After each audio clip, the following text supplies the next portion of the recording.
যেই জাতি পেপসি কোকাকোলার মতো পণ্য তৃপ্তির জন্য বয়কট করতে পারে না, তারা আবার ফিলিস্তিনের জন্য মায়া কান্না কাটে। আমরা তো সেই জাতি, তাই না?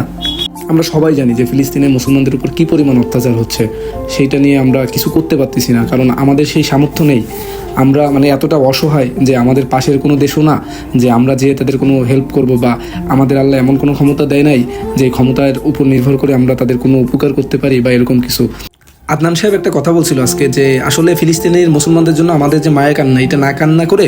আমরা তাদের জন্য কি করতে পারি, আমরা তাদের জন্য যে ব্যবস্থাগুলো করলে তাদের উপকার হয় সেই ব্যবস্থাগুলো করতে পারি। তাদের আমরা আর্থিকভাবে সাহায্য করতে পারি, তাদের জন্য নামাজ পড়ে দোয়া করতে পারি, এরকম যতগুলো উপায় আছে যাতে তাদের উপকার হয় সেগুলো করতে পারি। এখন যেহেতু সরাসরি তাদের আমরা আর্থিকভাবে সহায়তা করতে পারি না, যেরকম বড় বড় ফাউন্ডেশনগুলো আছে, যেমন আপনার ইসলামিক ফাউন্ডেশন, যেটা আসুন্না ফাউন্ডেশন, বা বড় বড় যেসব ফাউন্ডেশন আছে, তারা যদি পদক্ষেপ নেয় যে আমরা কোনো না কোনোভাবে আমরা গাজায় টাকা পয়সা যেভাবেই হোক পাঠাবো, তাহলে তারা যদি বলে যে আপনারা আমাদের অনুদান দেন, আমরা তো বন্যার সময় বাংলাদেশের মানুষের